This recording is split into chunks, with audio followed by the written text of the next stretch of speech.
Okay, hopefully everybody can hear me this time. I won't know if you can unless somebody jumps in here. So I'm just going to start going. I'll jump in to let you know you're good. You were good. It's What do golden. you mean by scalability? Well, that's an interesting question because usually when we think about it, we're talking about the server side and what are scalable forms or scalability on the server side. We're talking about things like load balancers, horizontal versus vertical scaling. And requests per second might be a good proxy metric for measuring something like scalability. Versus on the client side, we have things like code reusability, perhaps, or maybe the size of your organization. When we're talking about front end code and scalability, how big is your organization? Does it scale up to a large organization? And developers per project is a good metric to try to measure the scalability of your front end code. Now, Evan, in a recent podcast on co-recursive, was talking about some of the decision making from Vue 2 to Vue 3 and how scalability was one of the major concerns. And here's what he said about it. Vue 2 has scalability issues. We have a huge Vue product. We have these huge components that nobody wants to touch anymore, and we don't know how to extract and reuse things. So I think that that is a really good place to sort of start talking about scalability. First, real quick, who am I? My name's Justin. I'm not Daniel Rowe. I'm not nearly as good looking or smart as Daniel Rowe, but I will try to entertain you while we wait for him anyway. You can follow me on Twitter at JP Schroeder, and some of the open source projects that I've created are FormKit, Arrow.js, and AutoAnimate if you want to check those out. But back to scalable front ends. So let's use some of Evan's definition and then some of what we should sort of know as developers to maybe make a rubric to measure a good scalable front end.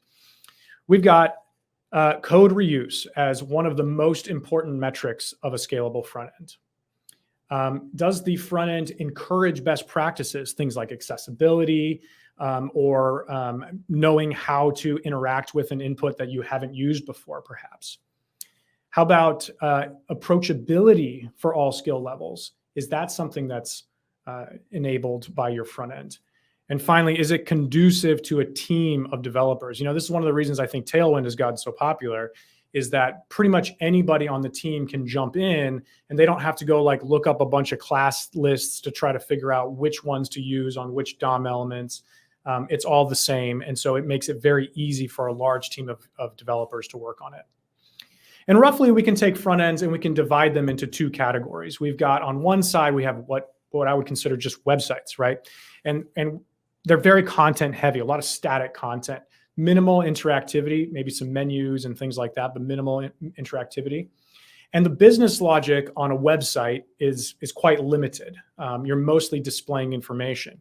And on the other side of the web spectrum, you've got applications. These are highly interactive. You're doing a lot of different things. They're logic heavy, your business logic. They might even be powering your business. And they make extensive use of forms. In fact, a lot of applications are so heavy on the form side, they're almost not just applications. They're just like really glorified forms. And you probably know what I'm talking about if you're a developer and you've been working in this space for any period of time. So if I was going to start a new project, one of these big form applications, what's my plan A? How do I get going? Well, of course, first I would reach for the form data API because this is using the platform. It's built into the platform. And we don't need to come up with our own validation rules. Validation's built in. It ships no JavaScript. There's so many benefits to using the platform.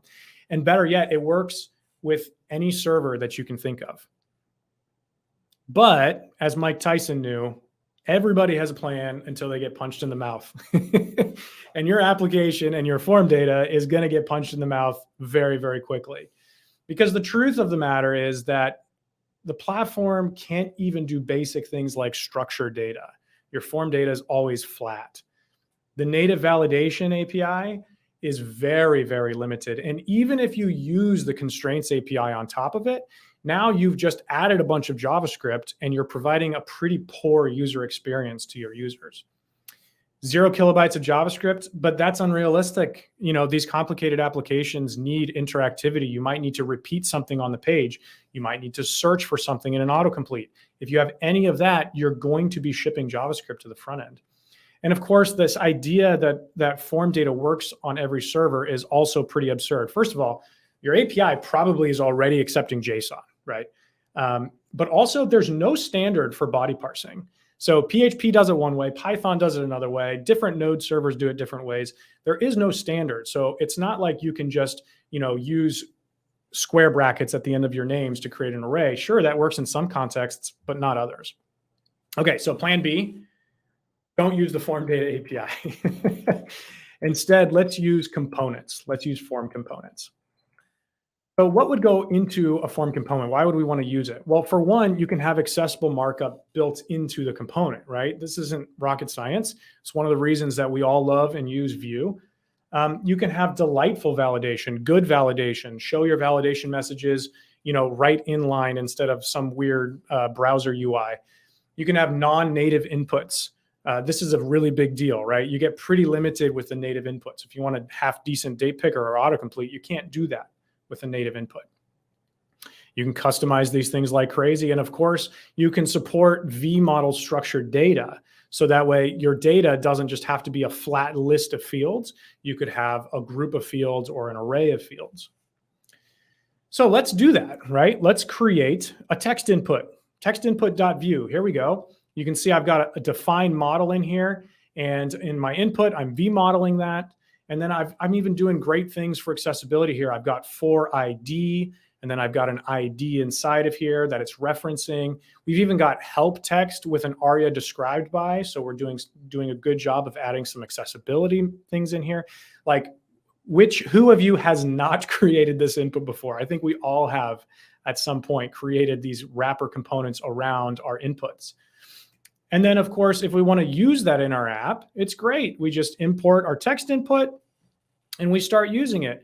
We can even have form data, which these are V-model to individual properties on it. So, here's my V-model. I'm formdata.username. That makes perfect sense. And I've got a bunch of classes to style it. Great. Makes it easy for styling. And all I need to do is pass some errors into my text input in order to have errors placed on it, because props, right? We're not reinventing the wheel here. So let's measure it against that rubric we came up with. Scalable front end. Does it enable code reuse? Absolutely. I just reuse my text input. Does it encourage best practices? Yeah, you saw, right? We had accessibility in our component. Is it approachable for all skill levels? Well, I would say it's way more approachable than trying to recreate that every single time. That would be crazy. So yeah, form components are definitely more approachable. And is it conducive to a team of developers? Sure, generally, right? All you have to do now is tell people, hey, use the text input instead of trying to recreate the wheel every time, and people will understand. And that's good. But let's examine it just past that surface layer. Enables code reuse. So here's my text input as I might want to use it. Let's try to use and reuse our text input. So we probably don't need all those classes on there. Okay, we'll get rid of that. We'll try to make this a little simpler. And let's wrap this in like a user component. Okay, maybe we'll just do like a first name and a last name. So this is now user.vue, and we've got a first name here and a last name. So we've got two text inputs. Very simple. We're reusing it. First name and last name. Great. That makes a lot of sense. But eagle-eye observers here should note we have a bunch of state in our user.vue that doesn't belong to user.vue. So obviously it must be coming from the form. So let's go back one step. Let's go up to the form level. Okay, so here we are at the form. Now you can see we're using our user component, and we're V-modeling first name, we're V-modeling our last name, and we're passing errors down for both of those inputs. That's nice, but in reality, this is probably what your input's going to end up looking like. You are going to have levels and levels and levels of prop drilling as you're trying to get the data down to the component that you need and values back up through an event structure. I can't tell you how many times my form inputs have looked like this jumbled mess. So, the question is, does it really enable good code reuse? It's questionable, right? It's questionable. And the reality is that forms are just hard. They're just hard. It's okay to admit it. What we just looked at was one problem. That was state management. How do we manage the state of our form? How do we manage those values? But the landscape of problems is much bigger than that. Forms have all kinds of issues like, accessibility and dependent validations, or maybe backend error handling. There's all kinds of complexities that go into making forms work when you're talking about scaling with them. And components, they solve some problems, but unfortunately, they only solve a part of these problems, which is why even when you grab for a great UI library, you still end up in roughly the same spot. Okay, so did we enable code reuse? Did we encourage best practices? Was it beneficial for all skill levels? I would say no. that user component is not necessarily any better. And is it conducive to a team of developers? Also, I think pretty questionable, not needing to know what all of those inputs are all the way through. So the truth is that components are part of the answer, but components are not enough. We need to do more. There has to be some other solution to the problem. Is there a solution to the problem?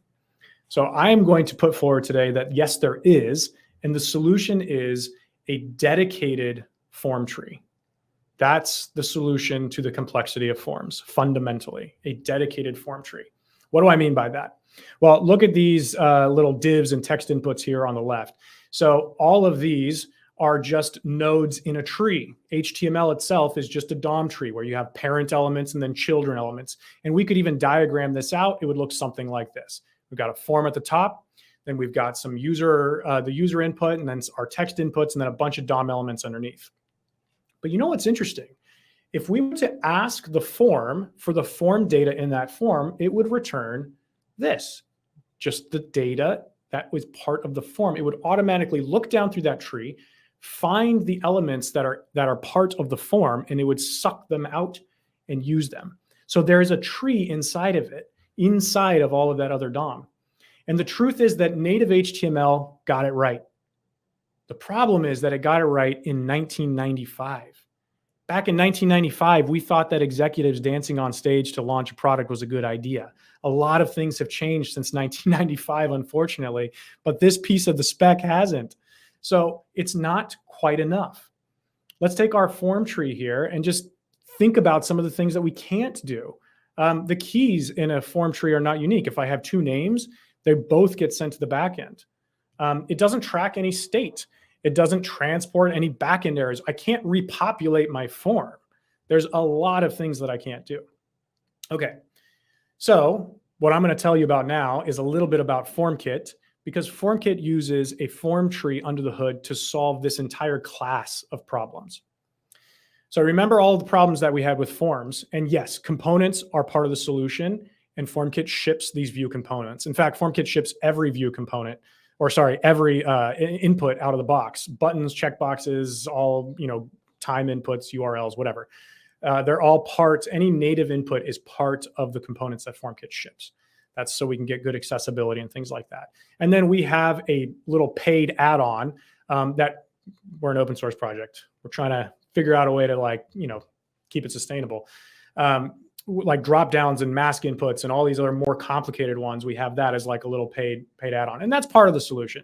But the rest of this, all this other set of problems, this class of problems is solved with FormKit's tree architecture. So I want to spend a bit of time talking about that because it blows my mind every time I use it. So let's look at this user, right? This was our problematic user component. It's only two inputs and we've already got a lot of stuff to deal with. How would we redo this in FormKit? Well, first of all, we would take the native form input or form element and we'd get rid of that and we'd replace it with a FormKit type form, which is basically the same thing. In FormKit, everything is FormKit type. So FormKit type form. And then our user component, well, we could just get rid of all of the cruft and just say user. Interesting. If we take a look at the user component, it would look something like this. I've got FormKit text and a FormKit last name. Notice that I'm not even picking up any props or drilling any props down or emitting any events. All I did was take my user component and stick it inside the form. Now over here, we could put on the app, we could put a submit handler, and then our submit handler will get a data passed to it. And that data is my structured form data already complete. Now, what if I wanted to make it a little more complicated and I wanted to have a name wrapping the whole thing? Well, that's no problem because we would just go back to our user component and we would wrap this inside of a FormKit type group. And in this case, the name of our group becomes the name property of our structured data. Pretty interesting. And it can do this because it's automatically self-structuring the form tree under the hood. Now, you can see that the user component, the way we used it, didn't change at all. All we did was make a modification in the base reusable component in order to get that to change. Okay, what about validation? No problem. We slap that on in the place where it's used on the actual inputs. And then our validation for that form tree is automatically self-regulating.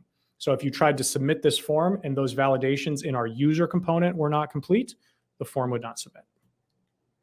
So a quick look at this general concept of the form tree. Here we've got a FormKit type form. This is the same thing we just looked at, except I'm showing you the group inside there. And it roughly draws out to a tree like this. We've got our form on the outside. And then how about that user component? Well, that is basically transparent. It essentially doesn't exist. I only put it on here to show you that it's basically being skipped. It's not part of the form tree. It doesn't matter. Just like all those DOM elements didn't matter in the original native form data. Our group here is allowing us to then further nest our information and creates that object structure. What if I want to add something else under my form? Sure, I can just put FormKit type, number in this case, and boom, I get a new node inside of my tree. All of the values will automatically flow to where they need. No further drilling or prop information or anything else. No V model required. Okay, how about something a little more complicated? Maybe some array data. Do a FormKit type list, put a couple of things inside of it, and this will also begin to self-regulate the tree. So sometimes it's better to just show you. So I'm going to jump out of here. I'm going to hop over to demo time. I'm going to increase the size here. So hopefully you guys can see this. Now, this is that exact same form structure that we just talked about. I've got courses, which just have a checkbox and then a select list. And then under student here, I've got 2 text inputs. And then in the root, I have the type number. So this automatically produces the structure that I want. Here I can increase my values. I can select a few of these. Change this, put my name in here. And you can see that I'm automatically getting my data structured exactly the way I need it to. So this abstract idea of a form tree has very concrete, realistic use cases. Let's make it a little bit more complicated, So here's another example. Here is a beautiful website. This might be the best website I have ever made. I made it in about an hour last night. And it's for hipsters as a service. So here's my homepage. I've got this nice hero up here at the top. I've got a beautiful pull quote, a call to action. And I want to create a CMS to power this. So all I did is in my Nuxt application over here, you can see I've got my slug. And this is that exact page we were looking at. I've got my section hero, my section testimonial, a call to action, and some pricing data at the bottom. And all of my data is being passed through here.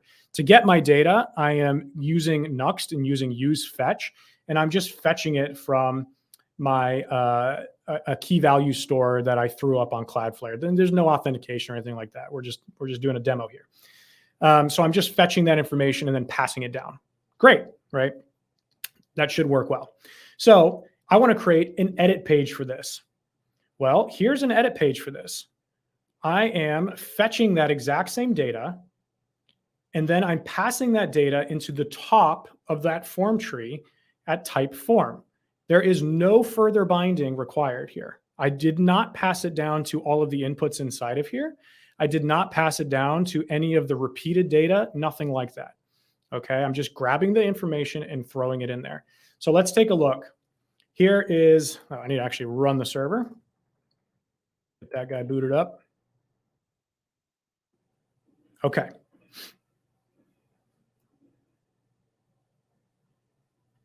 Here we go.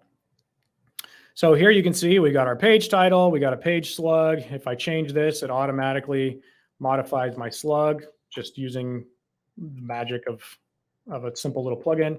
And now I've got my different sections. Here's my hero section. You can see I can pick a different image. Let's do grass. I've got my testimonial here. I've got a call to action, and then I've got a pricing table. And look at this, I can even add a new one. I want to add one that's like a comb in your hair. And this is only available to super hipsters, so we'll put that on enterprise. I'm going to save this page here. Okay, my page was saved successfully. If I come back over here, you can see I've automatically updated my front end. Well, that's great, but if we look at this form, I'm a little hesitant here. It's just like a giant form. It's not very well structured. So instead, what we could do is we could break this up into its component parts. This is the scalability, the composability of the form tree. So here you can see I've already done this. Goodness, I'm not going to just sit here and pull it apart on camera for you guys.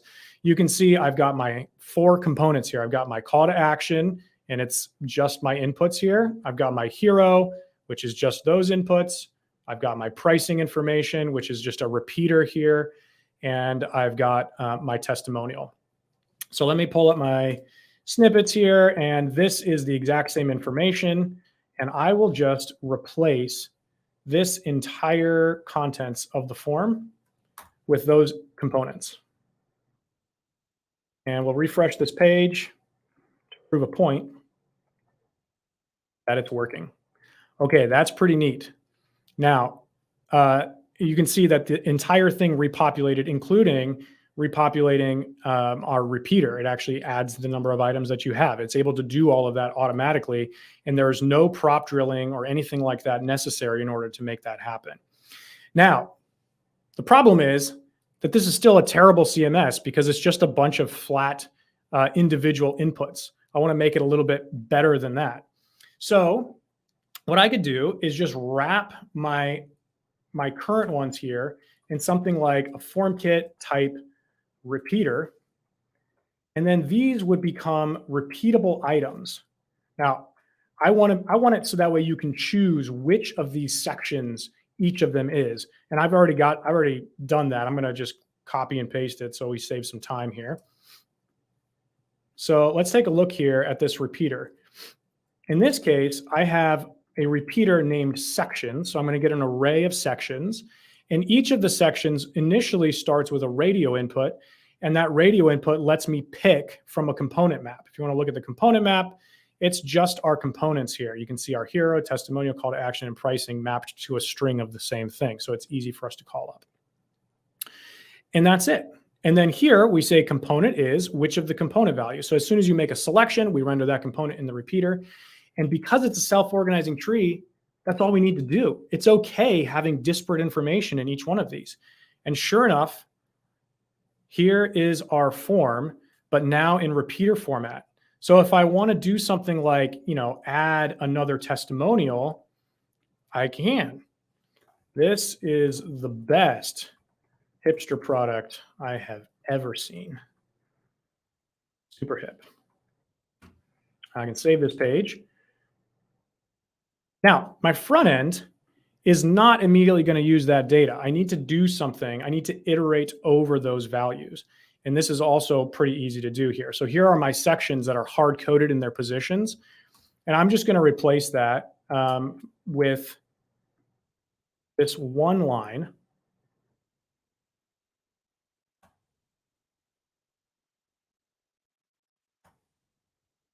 And then I'm just going to import component map.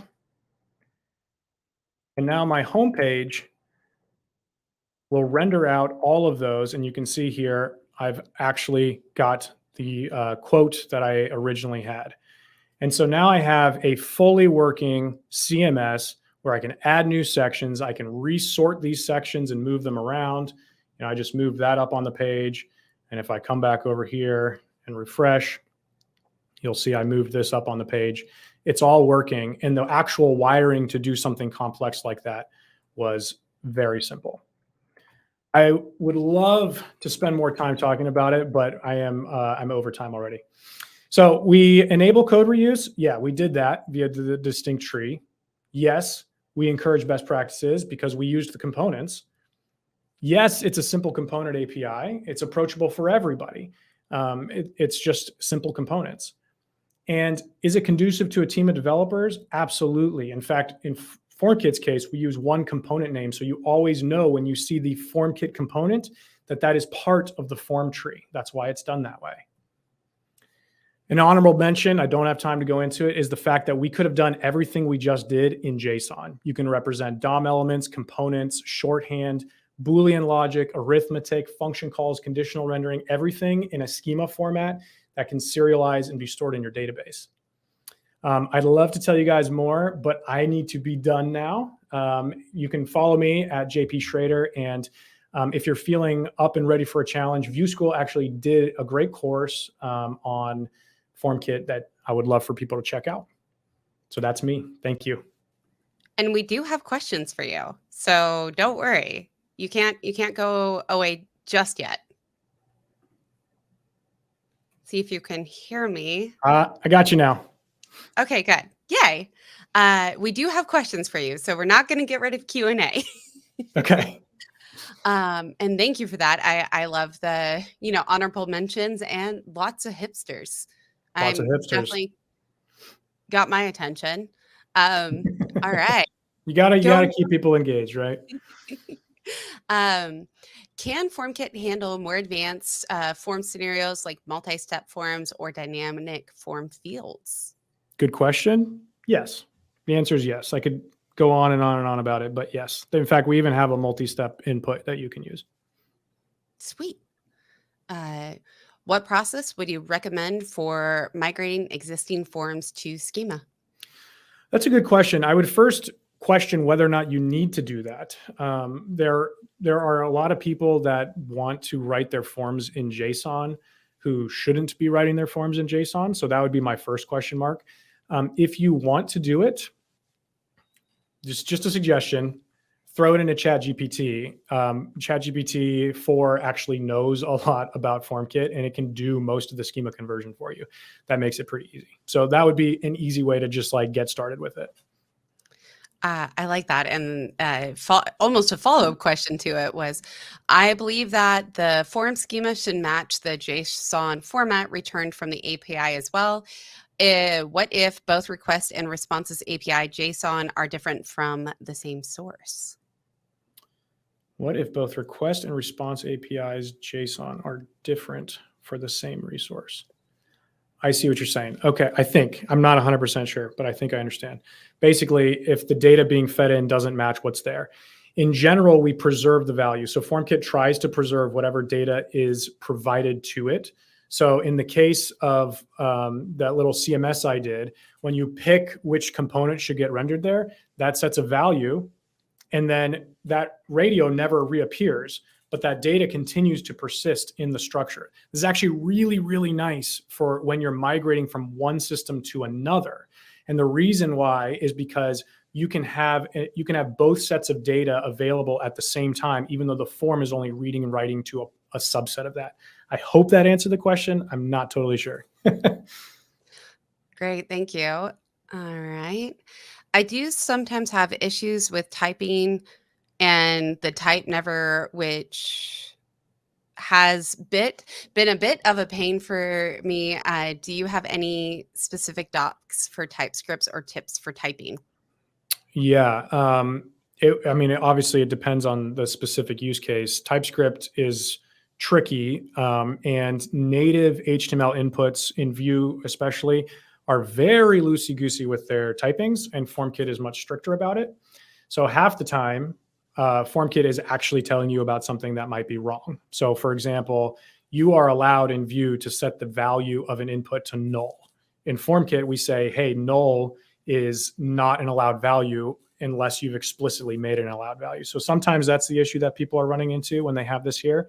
We do have documentation on typings for these things as well. But the other thing to sort of keep in mind for TypeScript is that The type of value that you have going into an input should often be derived from other props in the input. So like if you have a select list and that select list has numbers as values, you can't then pass a string as the value in FormKit. FormKit's smart enough to know, oh, you only defined numbers as the values, so now you need to have a number as your value.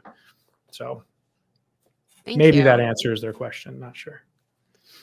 All right. Is there a broader version for FormKit beyond just the form building? Well, yeah, I think FormKit is going to move in a number of different areas. So I don't want to speak too much about like future announcements or anything like that. But certainly what FormKit enables somebody to build are some of the things that we would like to build too. So I think you will see that in the future. Great, thank you. What are your top recommendations for learning more about FormKit and its advanced features? I mean, the docs is a good place to start. There's also just a really vibrant Discord community. There's, I don't know, 1,400 people in there that are usually chatting away. And we have 7 people on our team. Usually somebody is in there answering questions directly. So that's a great place to go if you ever have questions that you're not quite sure, which direction to head in or anything like that. But honestly, just like start. We have a playground that you can use where you can just start coding up a really simple form, and you'll see it over there on the left and the right-hand side as it gets built out. And there's no replacement for actually just trying to build something with it. Great, thank you. And how can developers optimize forms for large data sets and prevent performance bottlenecks? That's a good question. Performance can become a big issue when you're dealing with huge forms. Obviously, there's a number of different ways to try to solve the performance problem. FormKit is doing a lot of stuff under the hood that people might not even be aware of. So for example, when you're typing into an input, FormKit's actually debouncing that input, and it doesn't notify the rest of the form that a value was changed there until you stop for, a quick second. It's really fast by default, like 20 milliseconds, but you can increase that. So like, let's say you have a form where, it's like 1,000 inputs. Well, it's just going to take a lot of time to do that kind of that processing, no matter what you're using. You can just automatically increase the delay of that debounce on all of your inputs by putting a config prop at the top of your form tree. It'll automatically get inherited by all of the children. And now you can have localized updates very fast, and then it propagates very quickly to the rest of the tree. So that would be one quick suggestion. Very cool. Okay, last question. I have heard about Zod. May I know what it is? Okay, so FormKit does have a Zod plugin if that's your cup of tea. Zod is basically a way to validate the structure of a data. So let's say you have a login form with a username and password, and you want to make sure that the data passed to the submit handler has the username and password. Well, you can write a Zod definition that says, username is going to be a string and the password is going to be a string. And then it gives you a function to validate that the data that you pass into that function is what it says it is. And if it is, then the return value from that is a typed data object with the types that you declared. It's kind of crazy, okay? So the reason people like it is you can use it on the front end and the back end. You can stick it on the back end to validate your back end request. You can stick it on the front end to validate your front end request. And now you're sharing your validation. That is pretty nifty. The downside, and the reason I would caution people from going too gung-ho on it, is Zod's like 20-something kilobytes, and it uses a builder pattern. So you might want to use something more like Valibot, which is sort of an alternative to Zod or something like that. You don't really need 70 or 20 kilobytes of JavaScript shipped to your browser to validate those things. That probably should be the job of your backend, and FormKit's already doing most of your validation for you. So, grain of salt on that. Wonderful. Well, thank you. That has all of our questions for you today. Great. And thank you for joining us today, Justin.